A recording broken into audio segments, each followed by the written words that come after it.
కొందరు ఆగిపోతున్నారే ఎన్నిసార్లు చెప్పడం, అందరూ ఒకసారి చెప్తే ఒకసారి సరిపోతుంది. హల్లెలూయా, ప్రైజ్ ది లార్డ్. నిజానికి దేవుని మహాకృప ఈ నూతన సంవత్సరంలో మనల్ని నడిపిస్తూ ఉంది. నూతన సంవత్సరంలో మనం అడుగు పెట్టేప్పుడే వారం దినాలు గడిచిపోయాయి. 8వ దినాన్ని మనము అధిరోహించాం.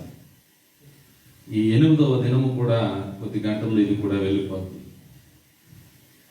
పాత సంవత్సరం వస్తూ ఉంది, వెళ్ళిపోతా ఉంది. మరలా నూతన సంవత్సరంలో అడుగు పెడుతున్నాం, మరలా అది కూడా పాత సంవత్సరం అయిపోయి వెళ్ళిపోతా ఉంది. ఇది నూతన సంవత్సరం అని ఎప్పటి వరకు అంటామనంటే ఈ నెల అంతా అంటాం. మరలా తర్వాత ఆ నెల అంతా అయిపోయిన తర్వాత ఇంకా నూతన సంవత్సర శుభాకాంక్షలు చెప్తే ఎక్కడ పడుకున్నావేంటి రాను నిద్రయవా ఇంతకాలం అని అంటూ ఉంటాం. నా ప్రియమైనటువంటి దేవుని బిడ్డలారా, పాత సంవత్సరం ఏ విధంగా అయితే గతించిపోతా ఉన్నదో నూతన సంవత్సరంలో అడుగు పెట్టిన మనము కూడా ఎలా గతించిపోవాలి, మన ఆశలు, మన లోకానుసారమైనటువంటి అలవాట్లు అనేటువంటిది కూడా మనం చాలాసార్లు చెప్పుకున్నాం. ఈ సమయంలో ఒకటే మనకి దేవుని యొక్క మాట సెలవిస్తూ ఉంది. ఏమనంటే దేవుని మాట పాతవి గతించిపోవాలి, సమస్తమును నూతనము క్రొత్తము అవ్వాలి. ఈ క్రొత్తవి అవ్వాలంటే అవన్నీ సమస్తం క్రొత్తవి అవుతూనే ఉన్నాయి. మన మనసులే పాత పడిపోయి పాతగిల్లిపోయి ఉంటా ఉన్నాయి. అది నేను అంటలేదు, దేవుడు ఏమంటున్నాడు తెలుసా? మీ నీతి క్రియలు దేవుని ఎదుట మురికి గుడ్డల వలె ఉన్నాయట. ఎలా ఉన్నాయండి? స్త్రీలందరూ చెప్పండి. మురికి గుడ్డల వలె ఉన్నాయి. ఈ నీతి క్రియలు అనేటువంటివి స్పీకర్ అటు తిప్పితే వాళ్ళకి వినపడుతుంది ఏమండి? కొంచెం అటు తిప్పండి. ఎందుకంటే ఇక్కడ ఉన్న ఇద్దరమే ఉన్న ముగ్గురు ఉన్న నలుగురు, అక్కడ ఎక్కువ మంది ఉన్నారు. అక్కడ వారికి వినపడితే మంచిది. ప్రైజ్ ది లార్డ్, హల్లెలూయా. యవనస్తులు ఉన్నారు, ఏదైనా చిన్న పని పరిగెత్తుకుని వెళ్ళి చేసే ఆ మనస్సు ఉండాలండి మనకి. పరిగెత్తుకుని వెళ్ళి ఆ పెద్ద ఆయన రావాలా, ఆయన వయసు చదివేటువంటి వయసు, యవనస్తులు తీసుకోవాలి. ఈ పరిచయలు ఎవరు ఉండాలి? యవనస్తులు. అందుకు చక్కగా కుర్చీలు పట్టుకొచ్చేసారు యవనస్తులు, అలాంటి పనులు చేస్తా ఉన్నారు. చిన్నబ్బాయి గారు ఉన్నారు, నీళ్లు పని చేస్తా ఉంటారు, రత్నరాజు గారు, ఇంకా అలాగే అందరూ ఒక్కొక్కరు ఒక్కొక్క పనిముట్టుగా వాడబడాలి. ఏదైనా సరే దేవుని సంఘంలో మనం ఎలా ఉండాలండి? నూతనమైనటువంటి మనస్సు కలిగి ఉండాలి. అట్టి మనస్సు ప్రతి ఒక్కరికి కూడా దేవుడు అనుగ్రహించునుగాక. ఆమేన్. వాక్య భాగాన్ని చదువుకుందాం. దేవుని సేవకులు ఇచ్చినటువంటి ఇట్టి అవకాశం మనకి యేసఫ్ గారికి వందనాలు తెలియజేస్తా ఉన్నా. అలాగే మీ అందరికీ కూడా ప్రత్యేక వందనాలు. ప్రైజ్ ది లార్డ్, హల్లెలూయా. యోబు గ్రంథం 29వ అధ్యాయం 19వ వచనం ఒకటి మాత్రం చదవండి.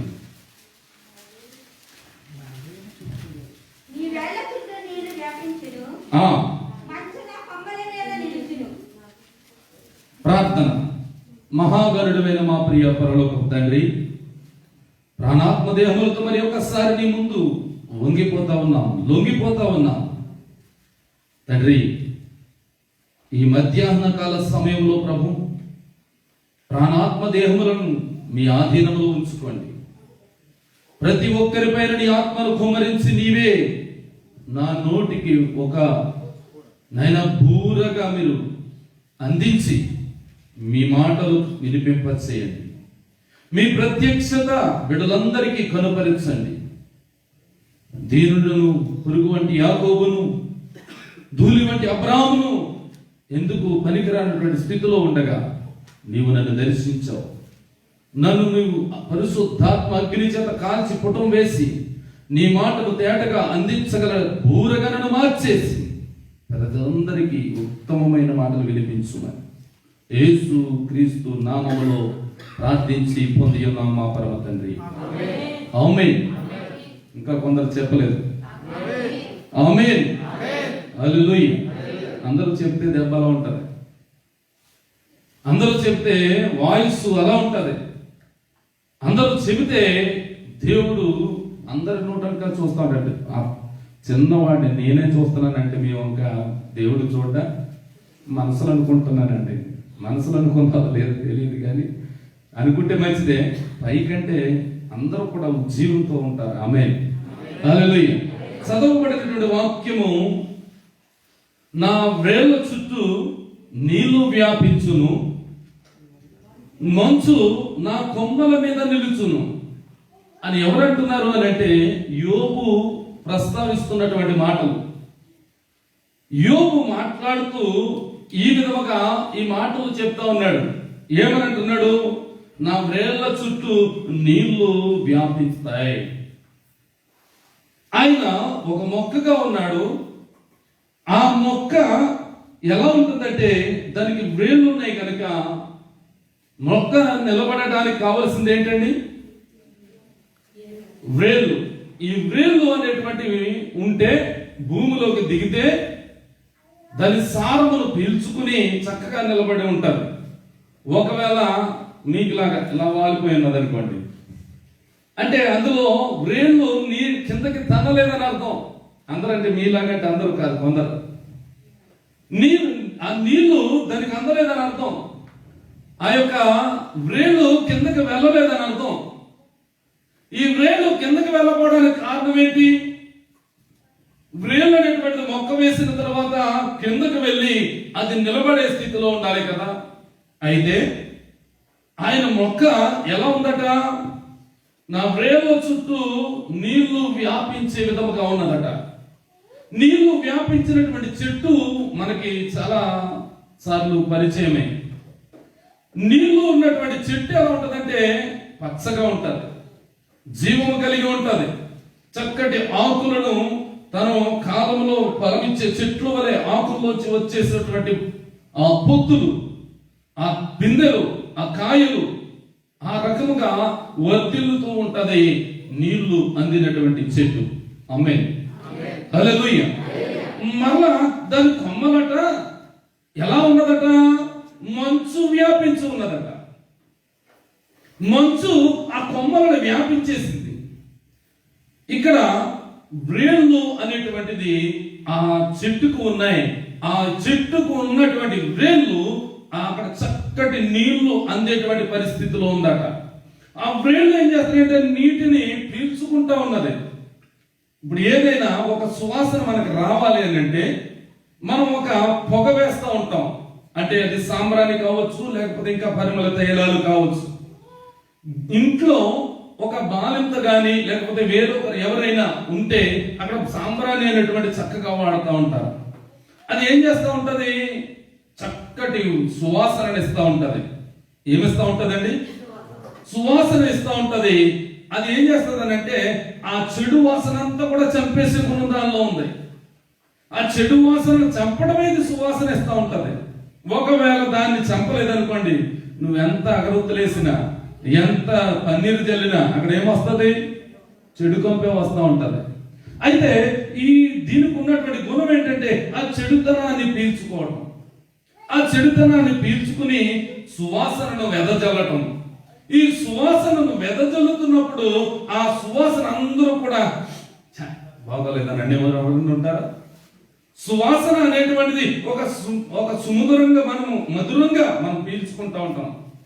ఎవరైనా సెంటు కొట్టుకుని వచ్చిన ఉంటే వారికి బాగా తెలుస్తుందండి. సెంటు కొట్టుకుని వస్తే నా పక్కన కూర్చుంటే బాగుండు, నా పక్కన నుంచి ఎలా వెళ్తే బాగుండు. మన ఇంటి దగ్గర కూడా చాలా మంది కువైట్ నుంచి వచ్చిన వారు ఉంటారు. అంటే కువైట్ అంటే మిగతా గల్ఫ్ ప్రాంతాలన్నింటిని ఇప్పుడు ఏమంటాం మనం? కువైటే. అది దుబాయ్ కావచ్చు, మస్కట్ కావచ్చు, ఏదైనా సరే కువైట్ వాడండి.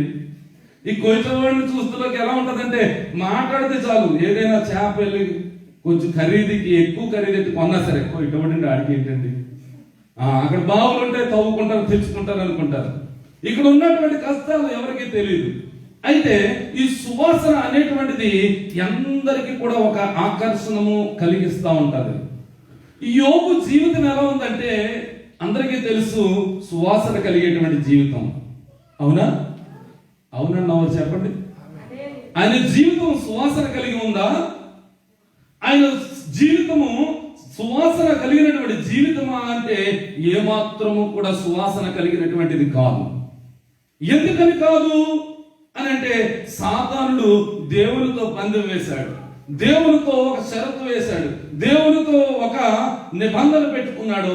ఆ నిబంధనను అధిగమించడానికి యోబుకు కలిగించినటువంటి కష్టాలను మనం చూస్తే ఏమాత్రము సంతోషం కలిగినట్టుగా కనబడట్లేదు. ఆయన జీవితంలో ఒక సువాసన అనేటువంటిది మర్చిపోయినట్టుగా కనబడతా ఉంది. ఆ సువాసన అనేటువంటిది ఆ జీవితంలోనే కనబడట్లేదు. అసలు యోబు ఆ యొక్క సువాసనను ఇవ్వలేకపోవడానికి గల కారణం ఏంటంటే అతని జీవితాన్ని బట్టి కాదు ఆ యొక్క సుగంధాన్ని పోగొట్టుకుంటా, ఆ యొక్క పరిమళ వాసనను పోగొట్టుకుంటే ఆయన జీవితాన్ని బట్టి కాదు. ఆయన ఏమనుకుంటున్నాడంటే నా కుమారులు, మొదటి అధ్యాయాలు చదివితే మీకు ఉంటుంది, ఇప్పుడు చదవక్కర్లేదండి. మొదటి అధ్యాయంలో ఉంటుంది, నా కుమారులు చక్కగా వారానికి వచ్చి ఒక్కొక్కరింటి దగ్గర పార్టీ పెట్టుకుంటున్నారు. ఎంతమంది కుమారులు? 7 కుమారులు 3 కుమార్తెలు, మొత్తం 10 మంది సంతానం.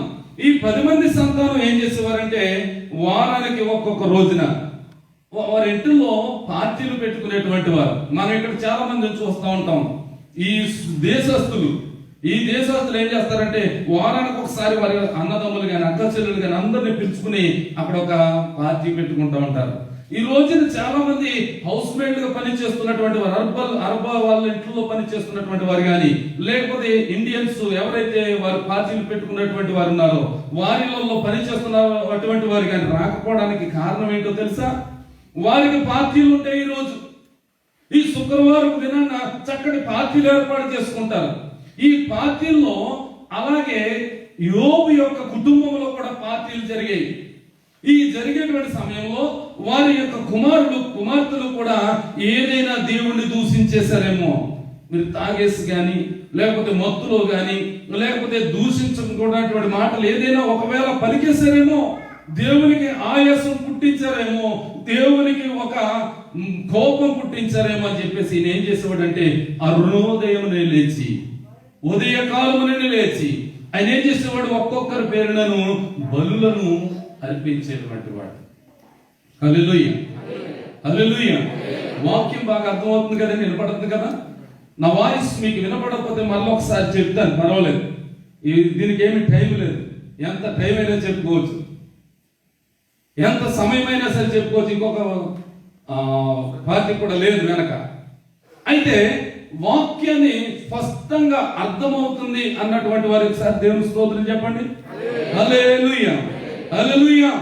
మీకు అర్థమైనటువంటి మాట ఏంటంటే యోబు ప్రతిసారి కూడా ఆ పార్టీ జరిగినటువంటి ఆ సమయంలో దేవునికి ఏం చేసేవాడండి? బలులను అర్పించేవాడు. ఈ బలులను అర్పిస్తూ, ఈ బలులు ఎవరికి అర్పిస్తూ ఉన్నాడంటే దేవునికి. అసలు అర్పించడానికి కారణం ఏంటి? ఈయనలో ఒక అనుమానం పుట్టింది. ఏంటి అనుమానం?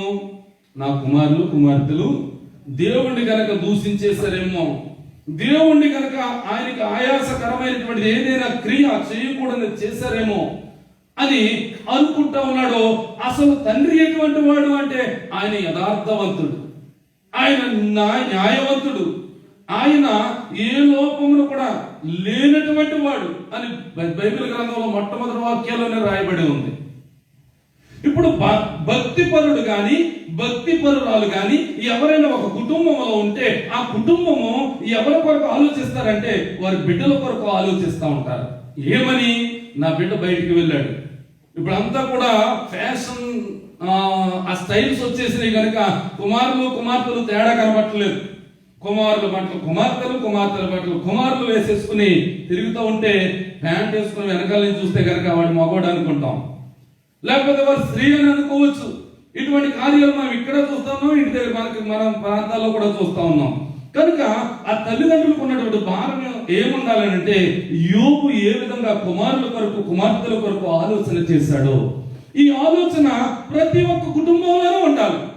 ప్రతి ఒక్క కుటుంబంలో ఉండాలంటే నువ్వు ముందు భక్తిపరుడు అయి ఉండాలి, నీవు న్యాయవంతుడు అయి ఉండాలి, నువ్వు యథార్థవంతుడు అయి ఉండాలి. ఈ గుణాలు నీలో ఉంటే కనుక నీ కుమారుల కొరకు కుమార్తెల కొరకు నువ్వు ఆలోచించి చేయవలసిన కార్యం ఏమిటో నీకు బయలుపరచబడుతుంది. ఆమేన్, హల్లెలూయా, హల్లెలూయా. దేవునికి మహిమ కలుగును గాక. నా ప్రియమైనటువంటి దేవుని బిడ్డలారా, యోబు అనేటువంటి ఆ యొక్క వ్యక్తి ఎవరి కొరకు ఆలోచన చేశాడంటే వారి కుమార్తెలు, వారి కుమారుల కొరకు. అసలు ఎందుకని అనుకున్నాడు, ఏమని అనుకున్నాడు, ఏంటి అనేటువంటిది ఇక్కడ వాక్యమే చెప్తా ఉంది. ఎందుకని అంటే దేవుని గనక ఆయాసకరమైనది చేశారేమో అని. అది ఒక్కటి మాత్రమే కారణం అండి. దేవుని దుఃఖపరిచారేమో, దేవునికి ఏదైనా మాట పలకకూడని మాట పలికారేమో. అందు గురించి వారి దోషము పోవడానికి ఈ బలులను అర్పిస్తూ వచ్చేటువంటి వారు. మరి ఇప్పుడు ఈ కాలంలో మనం ఏం చేయాలి? మనం ఏ కోడిదూడనో లేకపోతే మేకనో లేకపోతే ఇంకొక పౌరై పిల్లలను వాటిని తీసుకువెళ్ళి బలి ఇద్దామా అంటే ఆ కార్యాలన్నీ కూడా యేసుక్రీస్తు అన్ని కూడా ఏం చేశారండి? ఒక్కసారి ఆయన బలి అర్పణ అయిపోయి ఈ బలులన్నీ కూడా తీసివేశాడు. చాలా మంది ప్రియులు అంటూ ఉంటారు కదా, నూతన నిబంధన మాత్రమే ఉందండి, పాత నిబంధన కొట్టివేయబడింది. నిజమే, పాత నిబంధన కొట్టివేయబడింది.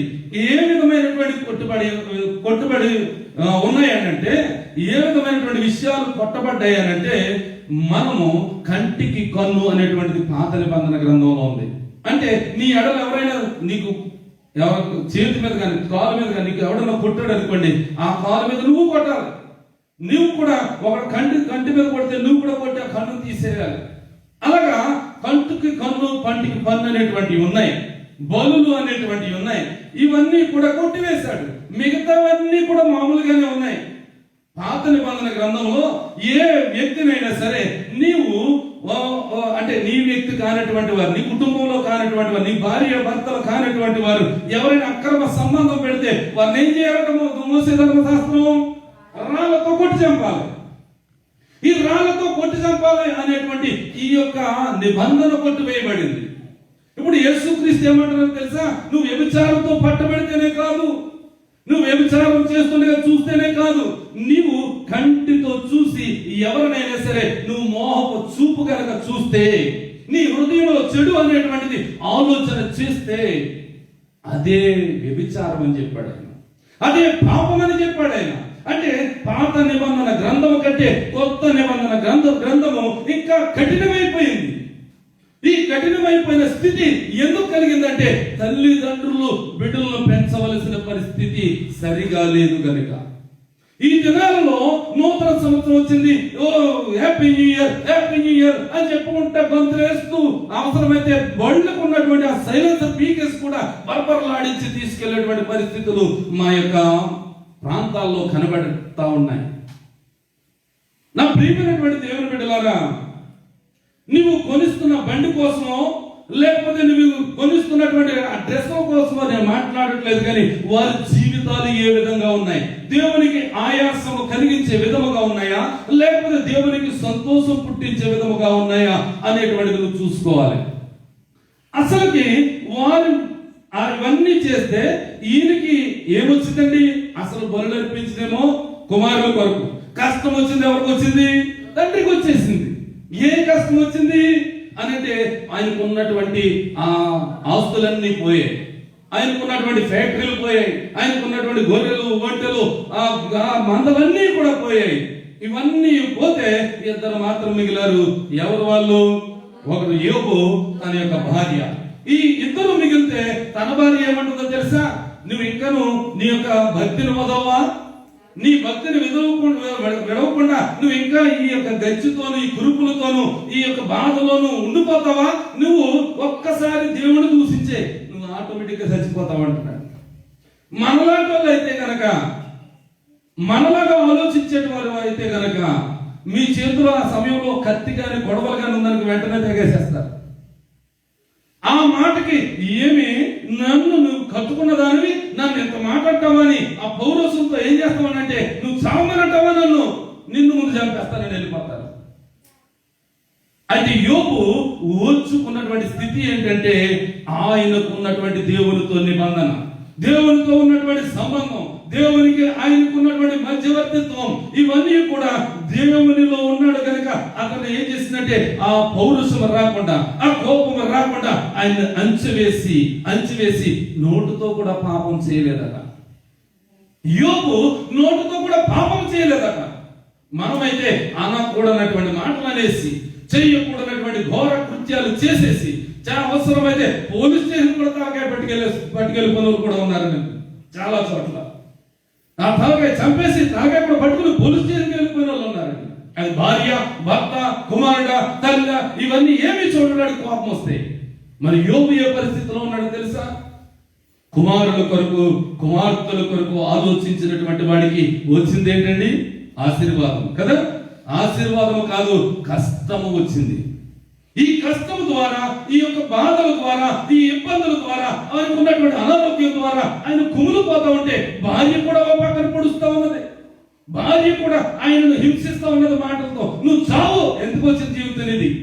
నీ చావు, నీ జీవితం ఎందుకు పనికిరాని జీవితం జీవిస్తున్నావు? నువ్వు ఇలాగే ఉండిపోతావా? దీనికి నేను సాకరి చేయలేకపోతున్నాడని చాలా ఉండొచ్చు. ప్రియమైనటువంటి దేవుని బిడ్డలారా, నీవు నూతన సంవత్సరంలో అడుగు పెట్టావు గనక ఈ నూతన సంవత్సరంలో నువ్వు చేయవలసిన కార్యాలు ఏంటి? నీ కుమారుల కొరకు, కుమార్తెల కొరకు నువ్వు ఆరాధించుకునేటువంటి పరిస్థితి నీకు రావాలి. దేవునికి కృతజ్ఞతాస్తుతులు చెల్లించేటువంటి పరిస్థితి నీకు రావాలి. నా కుమారుడు తప్పు చేశాడేమో, నా కుమార్తె తప్పు చేసిందేమో, లేకపోతే నా వలన, నా భార్య వలన ఒకవేళ దేవునికి ఆయాసం కలిగిందేమో అని చెప్పి నువ్వు కృతజ్ఞతాస్తుతులు చెల్లించేటువంటి అర్పణలు దేవునికి తేవాలి. హల్లెలూయా. దేవునికి నీ అర్పణలు తేవాలి. ఏం తేవాలి? ఈయనంతా కానుకల కోసం ప్రసంగం చేస్తున్నాడేమో అనుకుంటారేమో. కానుకల కోసం కాదండి. నీవే దేవునికి ఒక కానుక. నీవే దేవుని సన్నిధికి వచ్చావంటే నీవే ఒక కానుక. ఆయన కాసుల వర్షం కురిపించేటువంటి వాడు. ఆయన నీకు ఆశీర్వాదం ఏ విధంగా ఇస్తాడంటే ఆకాశపు వాకండ్లను విప్పి పట్ల జాలనంత విస్తారమైన దీవులను నీకు కుమ్మరించేటువంటి వ్యక్తి నీ నుంచి ఎప్పుడు కూడా ఆశించడు ఆ కానుకలు. హల్లెలూయా, హల్లెలూయా. మరి ఆయన ఆశిస్తున్నది ఏంటి అని అంటే నీ వ్రేళ్ళు నీళ్లను పీల్చుకోవాలి. హల్లెలూయా. అసలు నీకు వ్రేళ్ళు ఉన్నాయా అనేటువంటిది ఒక ప్రశ్న. మనకు అసలు వ్రేళ్ళు ఉన్నాయా? ఆ వ్రేళ్ళు నీటిలోనికి వెళ్తున్నాయా? అనగా నీకు భూమిలోనికి చొచ్చుకుని పోవాలంటే దానికి నీరు అందాలి. లేకపోతే ఆ వేరు ఎండిపోయి అది నాశనం అయిపోద్ది, ఎండిపోద్ది చెట్టు. ఇప్పుడు ఎండిపోయిన చెట్టుకుని బ్రతికున్న చెట్టుకి తేడా ఏంటి? పచ్చగా ఉన్నది అని అన్నాడు కదా. దావీదు ఏమంటున్నాడు? నేనైతే దేవుని మందిరములో పచ్చని ఒలీవ నొక్కవలే ఉన్నానని అన్నాడు. ఒకవేళ ఆయన పచ్చగా ఉన్నాడంటే అర్థం ఏంటి? జీవము ఉన్నది. ఆమేన్, హల్లెలూయా, హల్లెలూయా.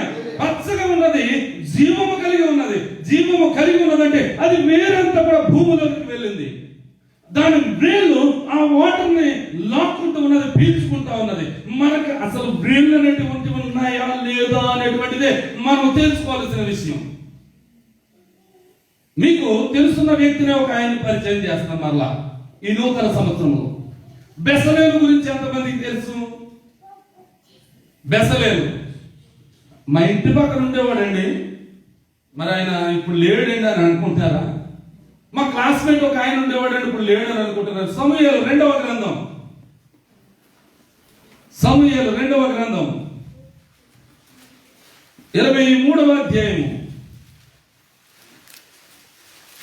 సమూయేలు రెండవ గ్రంథం 23వ అధ్యాయము. ఈ మాట చదవండి, 20వ వచనం.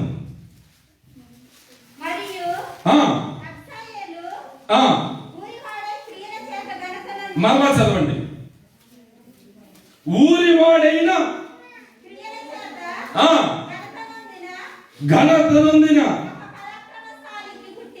ఒక పరాక్రమశాలికి పుట్టిన యెహోయాదా కుమారుడైన బెనాయా అనేటువంటి వాడు ఒక ఆయన ఉన్నాడు. బెసలేలు అనేటువంటి ఒక వ్యక్తి వేరొక చోట నిర్గమకాండ సంఖ్యాకాండంలో ఉంటాడు.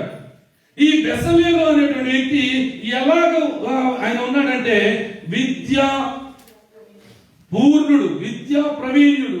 ఏమంటే ఆయన తెలివి, విద్యా వివేకములు కలిగినటువంటి వాడిగా ఉంటే ఇక్కడ బెనయ అనేటువంటి ఆ వ్యక్తి ఎలా ఉన్నాడు అని అంటే పరాక్రమశాలికి పుట్టినటువంటి బిడ్డగా ఉన్నాడు. హల్లెలూయా, పరాక్రమశాలిగా పుట్టినటువంటి ఆ కుమారుడిగా ఎవరున్నారంటే బెనాయా అనేటువంటి వ్యక్తి ఉన్నాడు. ఈ బెసలేలు అనేటువంటి వ్యక్తి, మరలా మీకు అందులోకి వెళ్తే చాలా టైం పడుతుందని నేను బెసలేలు కొరకు ఒక మాట చెప్పి దీనిలోకి రావాలని నా అంశం. కనుక ఈ బెసలేలు అనేటువంటి అతను విద్య వివేక పూర్ణుడిగా ఎక్కడ చేశాడనంటే ప్రత్యక్షపు గుడారము నిర్మించేటువంటి సమయంలో, ప్రత్యక్షపు గుడారము దేవుని కొరకు నిర్మించమన్నాడు. ఆ ప్రత్యక్ష గుడారములో ఉండవలసిన ఆ యొక్క ఉపకరణాలు, అక్కడ ఉన్నటువంటి సామాన్లు ఇవన్నీ కూడా పెట్టుకుని చక్కగా ఒక మందసాన్ని ఏర్పాటు చేయండి. ఆ మందసం మీద 2 కెరూబులు ఉంటాయి. ఆ కెరూబుల మధ్యన నేను నివసించి మీతో మాట్లాడతానని ఆ యొక్క ప్రత్యక్ష గుడారం యొక్క ఆ డిజైన్ వర్క్ లో పనిచేసినటువంటి బెసలేలు అనేటువంటి వ్యక్తి ఉన్నాడు. అతను ఎలా చేశాడంటే విద్య వివేక పూర్ణుడిగా చేశాడటండి. తెలివి విద్య వివేక పూర్ణుడిగా చేశాడంట. అయితే ఇక్కడ ఎవరు కనబడుతున్నారంటే బెనాయా అనేటువంటి వ్యక్తి కనబడతా ఉన్నాడు. ఎవరండి? బెనాయా అంటే అర్థం ఏంటి? బెనాయా అంటే యెహోవా నిర్మించెను అని అర్థం. బెనాయా అనగా యెహోవా నిర్మించెను అని అర్థం. ఈ బెనాయా అనేటువంటి వ్యక్తి ఎవరికి పుట్టాడంటే పరాక్రమశాలికి పుట్టినటువంటి వాడు, ధైర్యవంతుడికి పుట్టినటువంటి వాడు, యుద్ధ యోధుడిగా ఉన్నటువంటి అతనికి పుట్టినటువంటి వాడు. ఇతను ఏం చేస్తున్నాడో ఒక మాట ఇక్కడ తేట తెల్లగా మనకి తెలియజేస్తామని చదవండి. ఇతడు మోయాబీయుల సంబంధులకు ఆ 2 శూరులను హతము చేశాడటండి.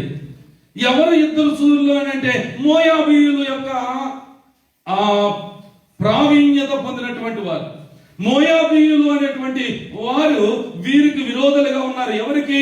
ఇశ్రాయేలులకి. ఈ ఇశ్రాయేలులకు విరోధిగా ఉన్నటువంటి ఆ మోయాబీయులు అనేటువంటి సంతానంలో 2 వ్యక్తులు, వారు కూడా పరాక్రమశాలులైతే వారి యొక్క తిరగనీయండి. అస్సలు పట్టించుకోవద్దు. ఇటు చూడండి, బిడ్డను అస్సలు పట్టించుకోవద్దు. వాక్యం వినండి కొద్ది నిమిషాలు. ఆ పరాక్రమవంతులైనటువంటి వారిని హతము చేశాడు అని ఇక్కడ చెప్తా ఉన్నాడు. ఏ సమయంలో అక్కడ జరిగిందో కింద చెప్తా ఉన్నాడు చూడండి. ఏ సమయంలో జరిగిందంటే మరియు మంచు కాలమున బయలువెడలి బావిలో దాగి ఉన్నటువంటి ఒక సింహాన్ని చంపివేసెను అన్నాడు. ఇప్పుడు అక్కడ యోబు అంటున్నాడు కదా, నా వేళ్ళు నీళ్ళలోనికి వెళ్ళిపోయినాయి అన్నాడు కదండి. ఆయన యొక్క కొమ్మలు దేనితో కప్పబడి ఉన్నాయంట? మంచుతో కప్పబడి ఉన్నాయంట. ఇక్కడ మంచు సమయమున ఈ యొక్క బెనాయా అనేటువంటి వ్యక్తి బావిలో దాగున్నటువంటి ఆ సింహాన్ని చంపగలిగాడట. ఈ బావిలో దాగున్నటువంటి సింహం ఇతను మంచు పట్టేస్తే ఎలా కనబడింది? అసలంత మంచు కదా. ఆ సింహం ఉన్నదంటే అదేంటది? అడవి ప్రాంతం, అరణ్య ప్రాంతం. ఈ అరణ్య ప్రాంతంలో కారడవుల్లో చిక్కగా ఉన్నటువంటి మొక్కలు, చెట్లు ఉన్నటువంటి ప్రతి స్థలంలోనూ కూడా ఏమి కప్పబడిపోయిందంటే మంచు కప్పబడిపోయింది. ఈ మంచు కాలమున బెనాయా అనేటువంటి వ్యక్తి, బెనాయా అనగా అర్థం ఏంటి? యెహోవా నిర్మించెను. గుర్తుంచుకోవాలి, యెహోవా నిర్మించెను. ఈ యెహోవా నిర్మించినటువంటి ఈ బెనాయా అనేటువంటి వ్యక్తి ఆ బావిలో దాగున్న సింహాన్ని చంపాడట. ఇది ఎవరికైనా సాధ్యమా? మంచు కాలంలోనే సరిగా కనపడదు, మంచు కాలంలోనే దారి మనకు కనపడదు, మంచు కాలంలోనే మనం సరిగా వెళ్ళవలసిన త్రోవలు తప్పిపోయి చాలా రూట్లు మారిపోతూ ఉంటాం కదా. ఇప్పుడంటే మంచు పట్టట్లేదు. ఇంత పూర్వకాలం అయితే చాలా మంచు పట్టేసి బస్సులు అలా తిరిగి మళ్ళా ఎక్కడో తీసుకెళ్లి మళ్ళా తీసుకుని వచ్చేటువంటి వారు. నా ప్రియమైనటువంటి సహోదరులారా, ఈ దినమున ఈ యొక్క బెనాయా అనేటువంటి వ్యక్తి ఎక్కడ ఉన్నటువంటి ఆ సింహాన్ని చెప్పాడంటే నూతిలో అనగా బావిలో. బావిలో ఏముండాలి? నీళ్లు ఉండాలి. బావిలో నీళ్లు ఉండవలసిన ప్రదేశంలో ఏముంది? సింహం ఉంది. అసలు చూడండి, బావిలో నీళ్లు ఉండాలి. నీళ్లు బావిలో ఉంటే అక్కడ సింహం దాక్కోవడానికి అవకాశం ఉందా? సింహం నివసించడానికి అవకాశం ఉందా? లేదు. అంటే బావి ఎండిపోయింది, బావి ఆరిపోయింది. ఈ ఆరిపోయిన బావిలో ఏమి దాగుందంటే సింహం దాగి ఉంది. నీవు కూడా దేవుని సన్నిధిలో ఎలా ఉన్నావు అంటే ఒక గనిగా ఉన్నావు, ఒక బావిగా ఉన్నావు, ఒక నుయ్యిగా ఉన్నావు, ఒక గొయ్యిగా ఉన్నావు. నీవేం చేయాలంటే నీళ్లు అనేటువంటిది నీ బావిలో ఉండాలి. ఎవరు అంగీకరించలేదు, దానికోసమే చూస్తా ఉంటాను. హల్లెలూయా.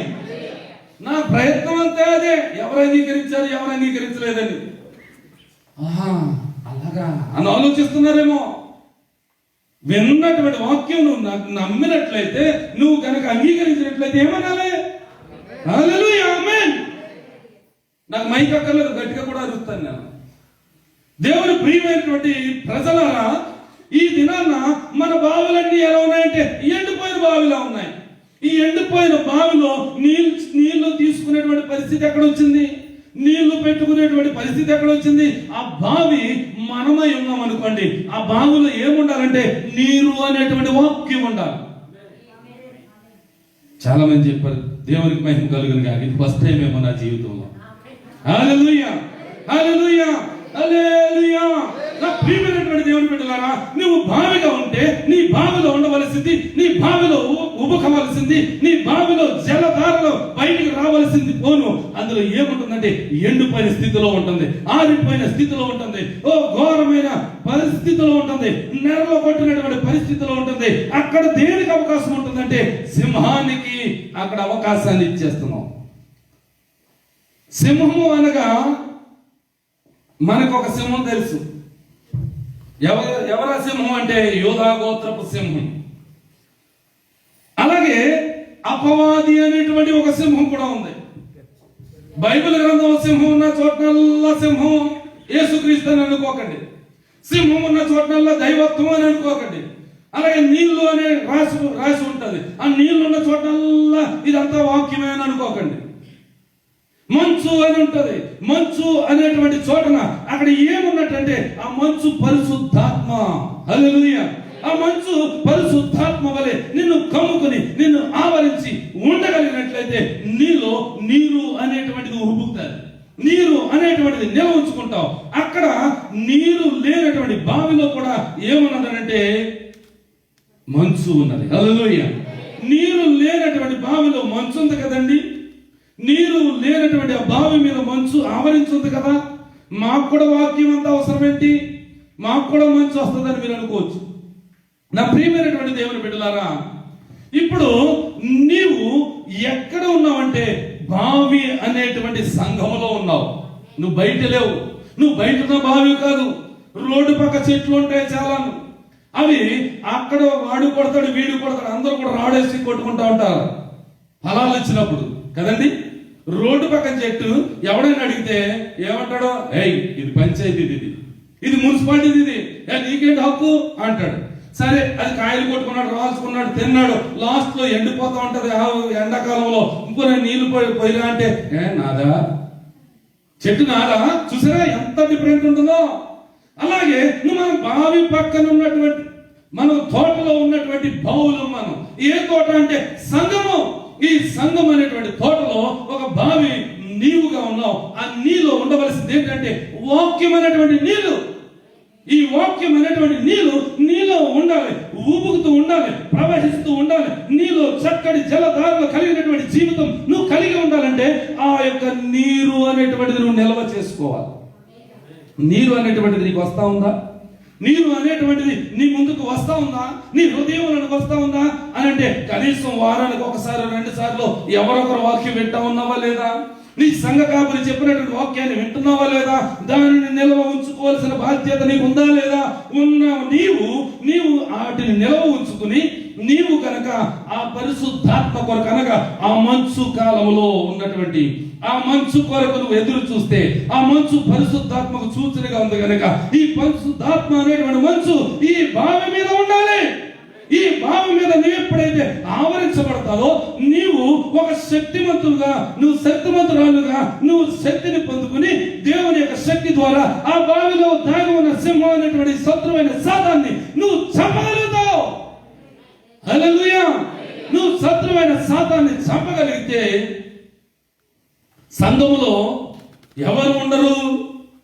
సాతాను అనేటువంటి వాడు ఉంటాడు. సాతాను క్రియలు అనేటువంటివి ఉండవు, సాతాను సంబంధమైన కార్యాలు ఏమి ఉండవు, సాతానికి సంబంధించినటువంటి ఏ క్రియ అక్కడ కనబడదు. ఇప్పుడు కనబడతా ఉన్నాయి సంఘాల్లో అని మనం చెప్పగలుగుతాం. సంఘాల్లో లేవా? సాతాను సంబంధమైన కార్యాలు సంఘాల్లో లేవా అని మిమ్మల్ని అడిగితే మీరు అంటారు కదా, చాలా ఉన్నాయండి. ఎందుకని ఉంటున్నాయంటే నీవు ఎండిపోయిన బావిలా ఉంటున్నావు కనుక, వాక్యం అనేటువంటిది నీలో నిలవలేదు కనుక, వాక్యం అనేటువంటిది నువ్వు స్టోరేజ్ చేసుకోలేదు కనుక, వాక్యం అనేటువంటిది నువ్వు గ్రహించలేదు కనుక, నువ్వు ఆ గ్రహింపు ఎప్పుడైతే కలిగి ఉంటావో నువ్వు వాక్యాన్ని నువ్వు గ్రహించి నువ్వు దాన్ని నిల్వ చేసుకుంటావు. ఆ నీళ్లు ఉంటే సాతానుడికి అక్కడ చోటే లేదు, ఆ సాతానుడికి అక్కడ చోటు లేకుండా ఆ వాడికి వచ్చినటువంటి స్థలంలో నువ్వు గనక చోటు ఇవ్వకుండా ఉంటే నీ దగ్గర ఉంటాడా? ఉండడు. ఉంటాడా అనే ప్రశ్న కూడా దానికి కూడా ఆలోచన చేస్తా ఉన్నారు. నా ప్రియమైనటువంటి దేవుని బిడ్డలారా, నీవు ఆ మంచు కాలం అనేటువంటి పరిశుద్ధాత్మ సమయంలో, పరిశుద్ధాత్మ ఆవరించే సమయంలో శత్రువైన సాతాను ఎక్కడ నుండి వస్తున్నాడో ఒక మాట చూద్దామండి. ఇర్మియా గ్రంథంలో ఒక మాట చక్కటి మాట రాయబడి ఉంటుంది చూడండి. 7వ అధ్యాయం అనుకుంటా చూడండి. ఇర్మియా గ్రంథం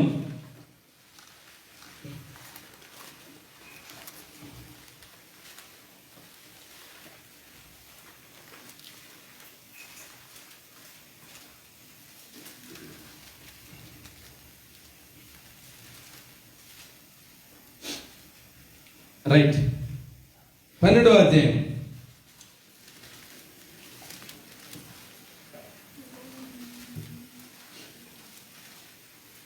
praise the lord. Hallelujah, hallelujah. ఇర్మియా గ్రంథం 10వ అధ్యాయం తీసారా? రైట్, చదవండి ఇక్కడ.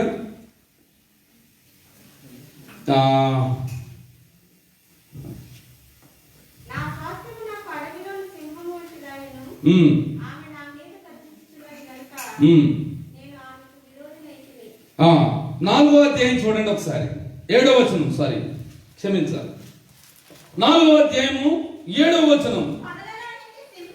పొదలలో నుండి సింహము బయలుదేరి ఉన్నది, జనముల వినాశకుడు బయలుదేరుచున్నాడు. ఎవరట? పొదలలో నుండి సింహము బయలుదేరింది, జనముల వినాశకుడు అక్కడ బయలుదేరి ఉన్నాడు. ఎక్కడి నుంచి వస్తున్నాడు? పొదలలో నుండి. పొదలు అనగా దానికి అర్థం ఏంటంటే దేవునికి అయిష్టముగా ఉన్నటువంటి వారు, దేవునికి ఇష్టలైనటువంటి ప్రజలు ఉన్నటువంటి స్థలము కాదు, దేవునికి వ్యతిరేకులు ఉన్నటువంటి వారు. అక్కడ ఈ పొదల్లో ఏముంటది? చీడ, పురుగు, పాములు, ఈ తేళ్లు, ఇటువంటి విష సర్పాలు ఉండేటువంటిది. ఈ విష సర్పాలు అనేటువంటిది, అలాగే ఆ పురుగులు అనేటువంటివి ఆ పొదలో ఉంటాయి. ఈ పొదలో ఉన్నది ఎవరు అనంటే దాగి ఉన్నటువంటి సింహం. సింహము అనగా ఎక్కడున్నది? వారి మధ్యనే ఉంటది. ఎవరైనా 10 మంది తాగుతున్నారు అనుకుందామండి, వారి మధ్యనికి వెళ్ళి సాతానుడు ఏం చేయడు, ఏమంటావు. ఎవరైనా 10 మంది ప్రార్థన చేసుకుంటే అక్కడికి వెళ్ళేవాడు ప్రతాపం చూపుతా ఉంటాడు. ఎందుకని? ఆ పొదవాడిది, అందుగురించి వాడు వెళ్ళక్కర్లేదు. వీళ్ళు ఆల్రెడీ నా మనుషులు కదా, వీళ్ళు ఆల్రెడీ నా మనుషులు నా పని చేస్తున్నారు అంటే త్రాగుతున్నారు, వ్యభిచరిస్తున్నారు, లేకపోతే ఘోరమైన పాపాలు చేస్తున్నారని వాడి దగ్గరికి వెళ్ళడం.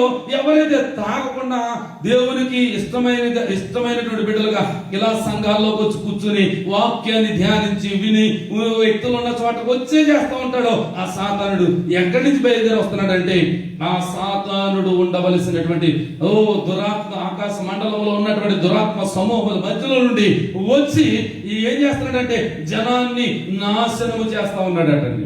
ఈ జనాన్ని నాశనము చేస్తున్నటువంటి ఈ యొక్క సాతాను అనేటువంటి వాడు ఎక్కడి నుంచి వస్తున్నాడంటే జనాల్లోంచే వస్తా ఉన్నాడు. నువ్వు గమనించుకోవాల్సింది ఏంటంటే ఈ యొక్క వినాశకుడు, జనముల వినాశకుడు, చదవమ్మా, వినాశకుడు బయలుదేరి ఉన్నాడు. నీ దేశమును నాశనము చేయుటకు అతడు ప్రయాణమై తన నివాసమును విడిచి ఉన్నాడు. నీ పట్టణములు పాడై నిర్జనముగా ఉండును.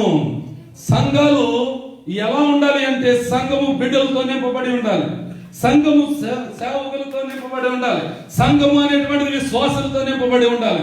దేశమును పాడు చేయడానికి ఎవడు వస్తున్నాడంటే సింహము. ఈ సింహం అనేటువంటి వాడు పొదల్లో నుండి ఎక్కడికి వచ్చేసాడు? నూతిలోకి వచ్చేసాడు, బావిలోకి వచ్చేసాడు. ఈ బావిలో ఎందుకు వచ్చాడంటే బావిలో నీరు లేదు కనుక, వాక్యము లేదు కనుక. బావి అయి ఉన్న నీవు, సంఘమై ఉన్న నీవు, సంఘముగా కట్టబడిన నీవు దేనితో నింపబడి ఉండాలంటే వాక్యముతో అనేటువంటి నీరుతో నువ్వు నింపబడి ఉంటే ఆ జనముల వినాశకుడు ఎక్కడి నుంచి బయలుదేరి వస్తున్నాడో వారి జనముల మధ్య నుంచి, వాడికి సంబంధమైన జనముల మధ్య నుంచి, వాడికి సంబంధమైన కార్యములు చేస్తున్నటువంటి వ్యక్తుల్లోంచి వాడు బయలుదేరి వచ్చి ఈ సంఘములో ఉంటా ఉన్నాడు. ఈ సంఘములో ఉంటా ఉన్నాడు కనుక మనం అతను చంపేటువంటి శక్తి మనం పొందుకోలేకపోతున్నాం. ఈ చంపేటువంటి శక్తి ఎక్కడ వస్తుందంటే యెహోవా ఆత్మ ప్రేరేపణ రావాలండి. యెహోవా పరిశుద్ధాత్మ అనేటువంటిది ఆవరించాలి. ఈ మంచు కాలంలో కనబడకపోయినా సరే ఈ బెనాయి అనేటువంటి వ్యక్తి ఎందుకని అక్కడ చంపగలిగాడంటే ఆ మంచు అనేటువంటిది అతనికి తోడే ఉంది. హల్లెలూయా. పరిశుద్ధాత్మ తోడే ఉంది, పరిశుద్ధాత్మ ఆవరించింది. ఆవరించినటువంటి ఆ బావిలోకి, ఆ నీళ్లు లేనటువంటి బావిలోకి వచ్చి అక్కడ దాగి ఉన్న సింహాన్ని చంపేశాడు. నీవు కూడా ఒక్కొక్క బెనాయం కావాలి. ఆమె నువ్వు స్త్రీవైనా పురుషుడివైనా నువ్వు ఎవరైనా సరే ఒక్కొక్కరు ఒక్కొక్క బెనాయ కావాలి. అప్పుడు నీ వ్రేళ్ళు, నీ చెట్టుకున్నటువంటి వ్రేళ్ళు, నీ మొక్కకున్నటువంటి వ్రేళ్ళు భూమిలోకి వెళ్ళిపోయి ఆ భూమిలో ఉన్నటువంటి నీళ్లను పీల్చుకునే శక్తిని నువ్వు పొందుకుంటావు. ఆ విధముగా దేవుడు నిన్ను దర్శిస్తాడు. మొట్టమొదటిగా నువ్వు చేయవలసింది ఏంటంటే యెహోవా చేత నిర్మించబడాలి. హల్లెలూయా. బెనాయి అంటే అర్థం ఏంటండి? యెహోవా నిర్మించను. యెహోవా నిర్మించను అనేటువంటి మాట ఎందుకని వచ్చిందనంటే దేవుని కొరకు ప్రతిష్ఠించబడ్డాడు, దేవుని పని కొరకు ఆయన ప్రతిష్ఠ చేయబడ్డాడు, దేవుని కొరకు ఆ యొక్క రాజ్యములను జయించుట కొరకు తన తండ్రి వాడబడ్డాడు. ఆ తండ్రి వాడబడినటువంటి ఆ స్థలంలో ఎవరు వాడబడ్డారంటే బెనాయా అనేటువంటి వ్యక్తి. ఈ బెనాయా అనేటువంటి వ్యక్తి వాడబడ్డానికి కారణం ఏంటంటే దేవుని కొరకే ప్రతిష్ఠ చేయబడ్డాడు. నీవు దేవుని కొరకు ప్రతిష్ఠ చేయబడాలి. నూతన సంవత్సరంలో కుమారుడి కొరక చాలా మందిని అడుగుతూ ఉంటాం. ఏమంటారంటే అమ్మా ఎవరి కోసం సంపాదిస్తున్నావు? నాకు ఇద్దరు బిడ్డలు ఉన్నారు బాబా, వాళ్ళ కోసమే. రైట్, మంచిదే. నీతిమంతుడు తన కుమారుల కొరకు ఆస్తిని సమకూరుస్తాడని సామెతల గ్రంథంలో ఉంది. ఓకే, మరి ఎవరి కోసం నువ్వు తింటున్నావు అని అంటే నా కడుపు కోసం తింటున్నానండి. మరి మీరు దేని కోసం తింటున్నారు అని అడిగితే ఏం చెప్తారు? కడుపు పొట్ట కోసం అండి. కోటి విద్యలు కూటు కొరకే. ఇదో నానుడి మన మధ్యన ఉంటుంది. ఈ ఏది అడిగినా సరే నా బిడ్డల కోసం అండి, నా భర్త కోసం అండి, నేను బ్రతుకుతున్నదే వాడి కోసం అండి అనేటువంటి మాటలు వస్తూ ఉంటాయి. దేవుని కొరకు నువ్వు బ్రతకగలిగేటువంటి స్థితి రావాలి. నువ్వు దేవుని కొరకు నువ్వు సంపాదించే స్థితి రావాలి. దేవుని కొరకు నీ బిడ్డలను పోషించి పెంచే స్థితి రావాలి. దేవుని కొరకు ప్రతిష్ఠ చేసేటువంటి స్థితి నీలో ఉండాలి. ప్రేమను కొరకు నువ్వు సమస్తమును చేయగల శక్తి నువ్వు పొందుకోవాలి. అంతేగాని నా బిడ్డల కొరకు సంపాదిస్తున్నాను. చాలా మంది సంపాదించారు, వాళ్ళ బిడ్డలకు కూడా ఇవ్వలేకపోయారు. చాలా మంది తెలుసా మీకు? చాలా మంది సంపాదించారండి. ఏ ఎలక్షన్ లోనో, లేకపోతే ఇంకొక చోటనో, ఇంకొక చోట వ్యాపారంలోనో, లేకపోతే ఇంకొక కంపెనీ పెట్టో ఏదో చేసి వారు నాశనం అయిపోయిన వాళ్ళు చాలా మంది ఉన్నారు. నా ప్రియమైనటువంటి విశ్వాసులారా, నువ్వు ఏది సంపాదించినా, నువ్వు ఏది చేసినా దేవుని కొరకు నువ్వు ఈ నూతన సంవత్సరంలో నువ్వు ఒక ప్రతిష్ఠ చేసుకుని, ఒక ప్రజ్ఞ అనేటువంటిది నువ్వు కలిగి దేవునిలో ఒక నిబంధన చేసుకుని, ఈ నిబంధన ప్రకారముగా దేవుని వైపు నువ్వు చూసి ఆయన పరిశుద్ధాత్మ కమ్ముతున్న ఆ సమయంలో నువ్వు దానిని గనక నువ్వు ఆవరించబడిన వ్యక్తిగా నువ్వు మార్చబడితే నీవు బావిలో దాగి ఉన్న సింహాన్ని నువ్వు చంపగలవు. నా బావిలో దాగి ఉన్నటువంటి ఆ శత్రువైన సాతాన్ని నువ్వు చంపి చీల్చి దానిని ఎండగట్టే పరిస్థితి నీకు రావాలి అనంటే నీలో ఒక వాక్యం అనేటువంటిది ఉండాలి. నీరు అనేటువంటిది నీ బావిలో ఎప్పుడు ఊబుకుతూనే ఉండాలి. ప్రవాహముగా ఊబుకుతూ ఉన్నటువంటి నీ బావి ఒకవేళ ఆ రీతిగా ఉంటే ఏ శత్రువుకి ఆ బావిలో చోటు లేదు. అందుకే యోబు అంటున్నాడు కదా, యోబు ఏమంటున్నాడండి? నా వ్రేళ్ళు ఎలా ఉన్నాయట? నీళ్లను తాకుతూ ఉన్నాయట, నీళ్లను పీల్చుకుంటా ఉన్నాయట. ఆయన వేళ్ళు నీటిలోకి తన్నేస్తే ఆయన కొమ్మలు ఏం చేస్తున్నాయట? మంచుతో కప్పబడ్డాయట. అందుగురించే ఆయన ఏమంటున్నాడో తెలుసా? నా బిడ్డలందరూ చనిపోయారు, నా ఆస్తి పోయింది, నా సంపద పోయింది, నాకున్న ప్రతిష్ట పోయింది, నాకున్న పరువు పోయింది. ఇవన్నీ కూడా ఆలోచన వచ్చినా సరే, వారికి స్నేహితులు వచ్చి చెప్తున్నా సరే, అతను ఏమనుకుంటున్నాడు తెలుసా? మరలా చదవండి మాట 29:19 యోబు గ్రంథం. నా వేళ్ల చుట్టూ నీళ్లు వ్యాపిస్తా ఉన్నాయి. హల్లెలూయా. నా వ్రేళ్ళు అంటే వ్రేళ్ళు ఎక్కడ ఉంటాయి? క్రింద ఉంటాయి. క్రింద అనగా నీ కాళ్ళ దగ్గర ఉంటాయి. అక్కడ ఏం ప్రవహిస్తుందంటే నీరు ప్రవహిస్తా ఉంది. నీ కాళ్ళ మధ్యలో నీరు ప్రవహిస్తున్నప్పుడు నువ్వు అంటున్నావు కదా, నీ వాక్యమైన పాదములకు దీపం, నీకు దీపమైన వాక్యము. నువ్వు కనుక నీ పాదములను తాకితే, నీ పాదం వెంబడ నీవు వస్తా ఉంటే, నీ నీరు నీలో నిల్వ ఉంటుంది కనుక ఆ నీరు నువ్వు పీల్చుకోగలిగే శక్తి ఉంటుంది. నీ కొమ్మలు ఎలా ఉంటాయంటే మంచుతో కప్పబడి ఉంటాయి. హల్లెలూయా. మంచు అనగా ఆయన కొమ్మలు, అనగా ఆయన పరిస్థితి, ఆయన జీవితం, ఆయనకున్నటువంటి ఆ యొక్క ముందున్నటువంటి ఆ జీవితం ఎలా ఉందంటే మంచు చేత కప్పబడిపోయింది. అందుకే నాకు ఏ భయము లేదు. నాకు నా వేళ్లలో నీళ్ళున్నాయి. నాకు ఒక మంచు అనేటువంటిది నాకు కప్పబడిపోయిన కొమ్మలను వ్యాపించున్నది. ఆస్తి లేకపోయినా పర్వాలేదు, అంతస్తులు లేకపోయినా పర్వాలేదు, నా యొక్క జీవనం పోయినా పర్వాలేదు, నా కుమారులు చనిపోయినా, నా కుమార్తెలు చనిపోయినా, ఎవరు చనిపోయినా సరే నాకు దేవుని నీళ్లు అనేటువంటివి నా కాళ్ళ దగ్గర ఉన్నాయి కనుక, దేవుని మంచు అనేటువంటిది నన్ను ఆవరించి ఉన్నది కనుక, నా కొమ్మలను ఆవరించి ఉన్నది కనుక నాకు ఏ భయము లేదు అని చెప్పగలిగేటువంటి వాడు యోబుగా కనబడతా ఉన్నాడు. హల్లెలూయా, హల్లెలూయా, హల్లెలూయా. నీవు గనక ఒక యోబు వలె, నీవు గనక ఒక బెనాయా వలె, నీవు గనక ఒక బెసలేలు వలె, నీవు దేవుని కొరకు చేయబడితే, నీవు దేవుని కొరకే నిర్మించబడితే, ఈ దినమున నువ్వు అనుకో, నేను నూతన సంవత్సరంలో ప్రవేశపెట్టబడ్డాను.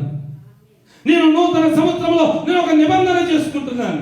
ఈ నూతన సంవత్సరంలో ఒక నిబంధన ద్వారా దేవుని వైపు వెళ్ళిపోతున్నాను, దేవునితోనే ఉంటాను. అందుకే నా వాక్యము, ఆయన వాక్యము నా పాదములకు దీపమైపోయింది. హల్లెలూయా, హల్లెలూయా.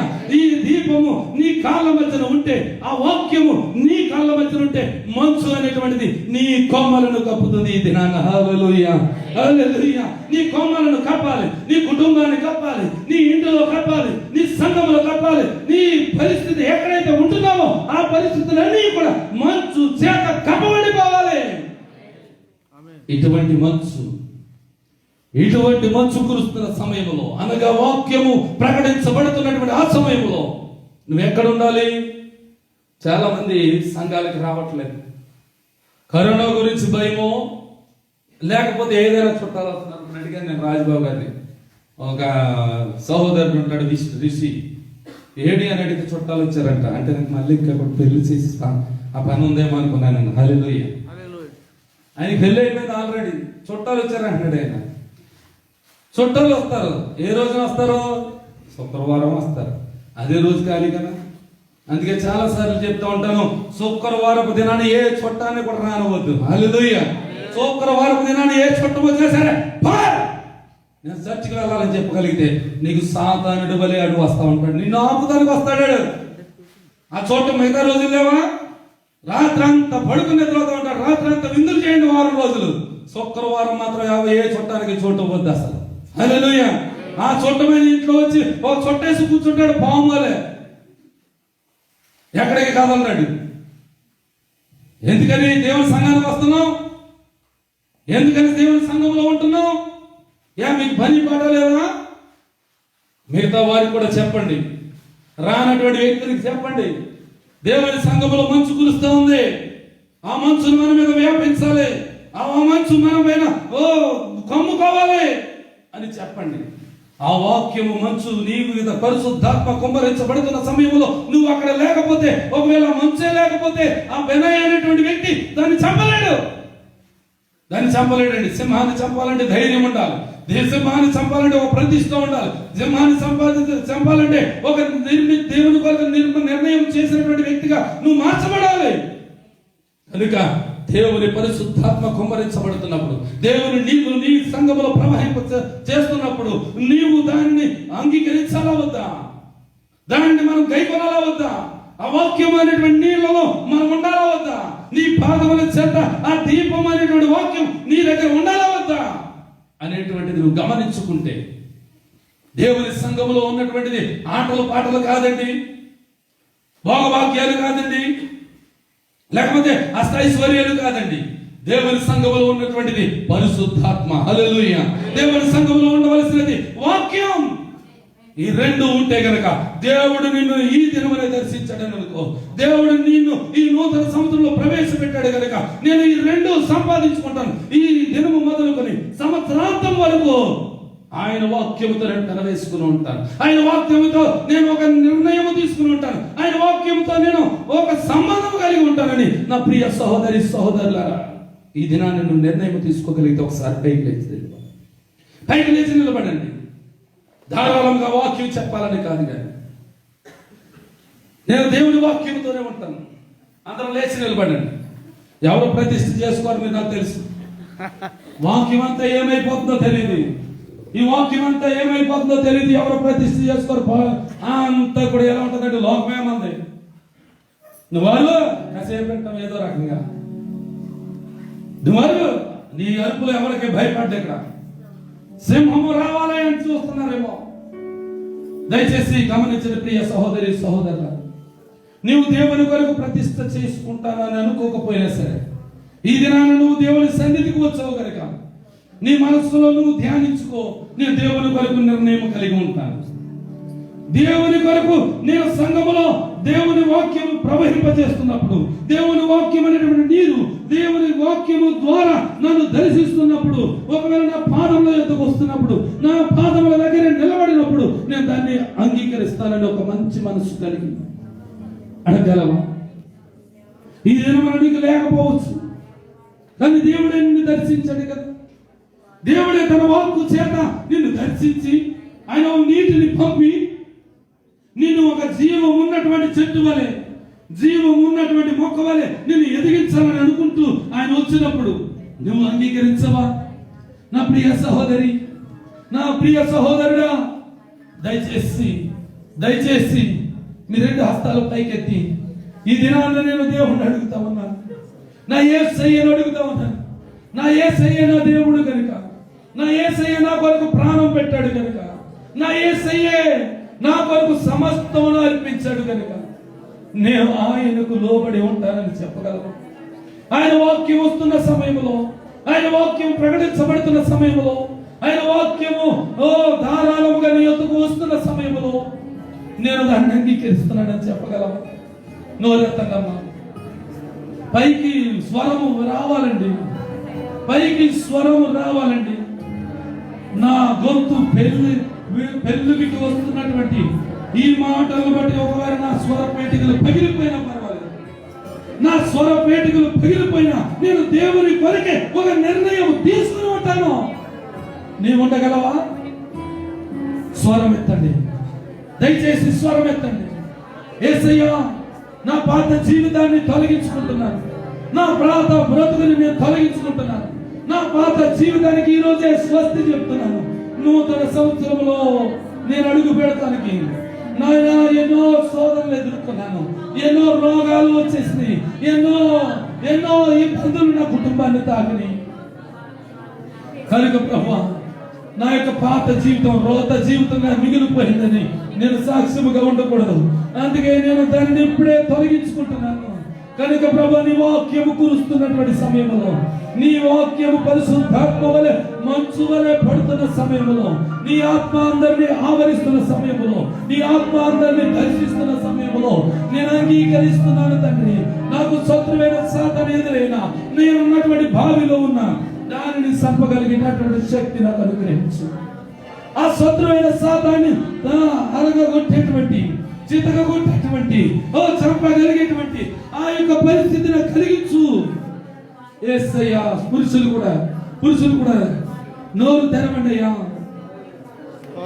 నీ కుమారుల కొరకు, నీ కుమార్తెల కొరకు నువ్వు ఏమి ప్రతిష్ఠ చేసుకోగలుగుతున్నావు? యోబు అంత భక్తిపరుడు ఎవరు లేదటండి.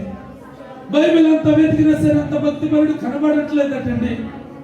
ఎందుకని భయభక్తులు కలిగి ఉన్నాడంటే, ఆయనకు ఒకవేళ ఎండిపోయిన స్థితి ఆయనకు లేదు కనుక, ఆయనకు ఆస్తులు పోయినా, అంతస్తులు పోయినా, బిడ్డలు పోయినా, తనకున్నటువంటి సర్వము కోల్పోయినా సరే ఆయన ఏమున్నదని ఆలోచిస్తున్నాడంటే ఆయన యొద్ద, ఆయన పాదముల యొద్ద, ఆయన వేళ్ల యొద్ద నీళ్లు ఉండిపోయినాయట. నాకు కూడా తండ్రి నీ నీళ్లను నా పాదముల యొద్ద ఉంచు తండ్రి. నా పాదముల యొద్దే నీ నీటిని ఉంచు నాయన అని అడగండి. ఆయన కొమ్మలు మంచు వ్యాపించి ఉన్నాయటండి, మంచు ఆవరించబడి ఉన్నదటండి. యేసయ్యా నన్ను నీ యొక్క పరిశుద్ధాత్మతో ఆవరించు అని అడగండి. అడగండి, అడగండి, ఈ దినాన్ని అడగండి. నా బిడ్డల కొరకు కూడా నేను ఒక మంచి యాగము చేసుకుంటున్నాను, మంచి స్తుతి యాగము చేసుకుంటున్నానని ఓ సహోదరి సహోదరులారా మీరు అడగాలి. హల్లెలూయా. మందలో గొర్రెలు లేకున్నను, సామలో పశువులు లేకున్నను, మందలో గొర్రెలు లేకున్నను, సాలలో పశువులు లేకున్నను, ఏమి నాకు లేకున్నా కష్టకాలమందైనా, ఏమి నాకు లేకున్నా కష్టకాలమందైనా యేసునందే ఆనందింతును, యేసయ్యనే ఆరాధింతును, యేసునందే ఆనందింతును, యేసయ్యనే ఆరాధింతును.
యేసునందే ఆనందింతును,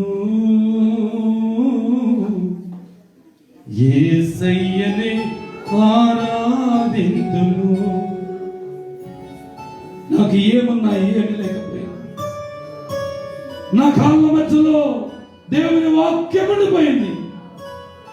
నా కొమ్మల మీద అనగా నా జీవితం మీద, నా కుటుంబం మీద ఆయన యొక్క మంచు కురుస్తూ ఉన్నది. నాకు ఏమున్నా ఏమి లేకపోయినా నాకు ఆనందమే, యేసయ్య ఉంటే ఆనందమే అని భక్తుడు పాడినటువంటి ఈ దినమున నాయన నీ బిడ్డలందరూ కూడా నీ పాద సన్నిధికి వచ్చారు. ఒకసారి విని దర్శించండి ప్రభు. 2020వ సంవత్సరంలో పొందుకున్న ఆశీర్వాదాలు, 2020వ సంవత్సరంలో కలిగిన కష్టాలు, 2020 సంవత్సరంలో పొందుకున్నటువంటి ఆపదలు ఇవన్నీ కూడా యేసు నామములో లయమైపోవును గాక. యేసు నామములో అవన్నీ కూడా బయటికి బొమ్మలాజ్ఞాపిస్తున్నాను. ఈ నూతన సంవత్సరంలో, ఈ నూతనమైనటువంటి అడుగులో, ఈ నూతనమైనటువంటి దినాల్లో నాయన నూతనమైన ఆశీర్వాదాలు బిడ్డల పట్ల కుమరించును గాక. ఆశీర్వాదములతో ఈ దినము మొదలుకొని సంవత్సరాంతం వరకు ఆయన కృప మెండుగా ఉండును గాక. అందరినీ మీరే ఆశీర్వదించుమని యేసుక్రీస్తు నామములో ప్రార్థిస్తూ అడిగి పొంది ఉన్నాం మా పరమ తండ్రి. ఆమేన్, ఆమేన్, ఆమేన్. ప్రైజ్ ది లార్డ్, హల్లెలూయా. అందరూ కూర్చోండి. దేవునికి మహిమ కలుగును గాక. హల్లెలూయా. ఎంతో ఓపికతో విన్నటువంటి మీకును, అలాగే సంఘ కాపరి అయినటువంటి యోసేపు గారికి నా వందనాలు తెలియజేస్తా ఉన్నాను. చక్కటి సంగీతాన్ని అందించిన బిడ్డలు కూడా ప్రత్యేకమైనటువంటి కృతజ్ఞతలు తెలియజేస్తున్నాను. దేవుడు మిమ్మల్ని ఈ సంవత్సరంలో చక్కటి వాక్యముతో, చక్కటి పరిశుద్ధాత్మతో మిమ్మల్ని నడిపించును గాక. ఆమేన్.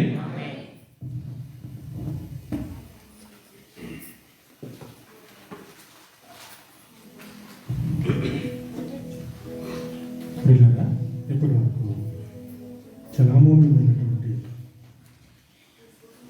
ఉన్నతమైనటువంటి దేవుని యొక్క వర్తమానాన్ని మీరు విన్నారు. యోబు యొక్క జీవితాన్ని